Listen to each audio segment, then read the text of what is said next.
안녕하십니까. 정의론과 대화하기를 쓴 목광수입니다. 제가 책을 쓰고 나서 이런 질문을 받았습니다. 제 책 정의론과 대화하기를 읽으면 롤즈의 정의론을 이해하는데 어떠한 도움이 있느냐, 롤즈 정의론에 대한 오해의 어떤 부분을 해소할 수 있느냐 라는 질문이었습니다. 아마 이 질문에 숨어있는 전제는 이런 것 같습니다.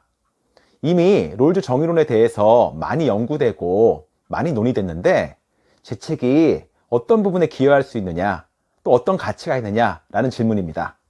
사실 우리 한국 사회는 1980년대에 이미 롤즈 정의론이 소개되었고 그 이후에 정의를 갈망하는 그런 사회적 요구 때문인지 많이 논의되는 과정 속에서 정의론이 중고등학교 교과서에도 실려 있고요, 수능에도 단골 메뉴로 출제될 정도로 광범위한 논의들이 진행되고 있는 것은 사실입니다.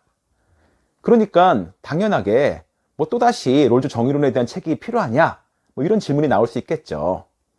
그런데 저는 이런 의구심을 가지고 있습니다. 한국 사회에서 롤즈 정의론이 이해되고 소비되는 방식이 과연 롤즈 정의론의 진면목을 잘 이해하고 충분히 이해한 가운데 나타나고 있는가 하는 의구심입니다. 롤즈 정의론이 원서로 보면 한 600페이지 정도 됩니다.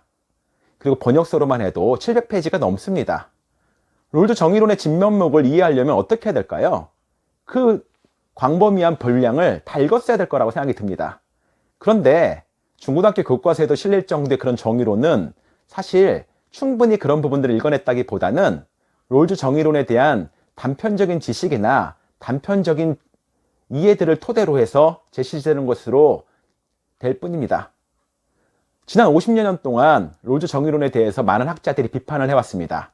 그 과정에서 일부 학자들이 롤즈 정의론의 어떤 부분에 대해서 자신들에 대한 이해를 기반으로 해서 비판을 제기하는 과정에 롤즈 정의론은 이렇다라고 소개한 부분들이 있는데요, 그런 부분들이 그대로 롤즈 정의론에 대한 전체적인 이해로 둔갑해서 나타나는 것이 우리 한국 사회의 현실이었던 것 같습니다.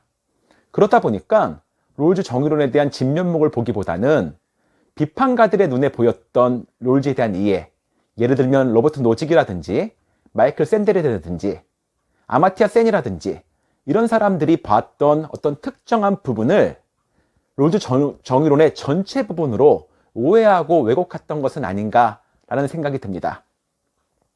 롤즈 정의론을 자유주의에 대한 반대 논의로 본다든지, 롤즈 정의론을 평등 논의로 치부한다든지, 롤즈 정의론은 현실에 대한 고려가 없는 이상적인 초월적인 논의에 불과하다든지, 롤즈 정의론은 공동체를 외면하고 한 개인을 파편화된 원자화된 존재로만 보는 논의라든지 하는 이해들이 롤즈 정의론에 대한 오해라고 생각이 듭니다.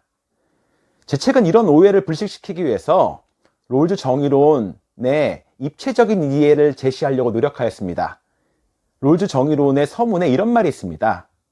정의론의 원리론인 일부를 읽으면 대체적인 핵심적인 아이디어는 잘 이해할 수 있다. 그런데 3부 목적론을 읽지 않으면 오해할 수 있다. 그리고 2부를 읽지 않으면 롤즈 정의론이 현실적으로 어떻게 논의되는지에 대한 이해를 하기 어렵다. 롤즈는 1부, 2부, 3부가 함께 통합적이고 입체적으로 이해되어야 한다고 하는 생각을 이미 서문에서 밝히고 있습니다. 그런데 아까 이야기했던 비판가들이라든지 또는 한국에서 이해되는 방식에서는 롤즈 정의론의 전체적인 조망이 아니라 앞부분에 소개된 기본적 아이디어들에 치중하거나 일부의 논의들을 롤즈 정의론의 전체로 오해하거나 왜곡하는 방식이 주를 이뤘던 것으로 생각됩니다.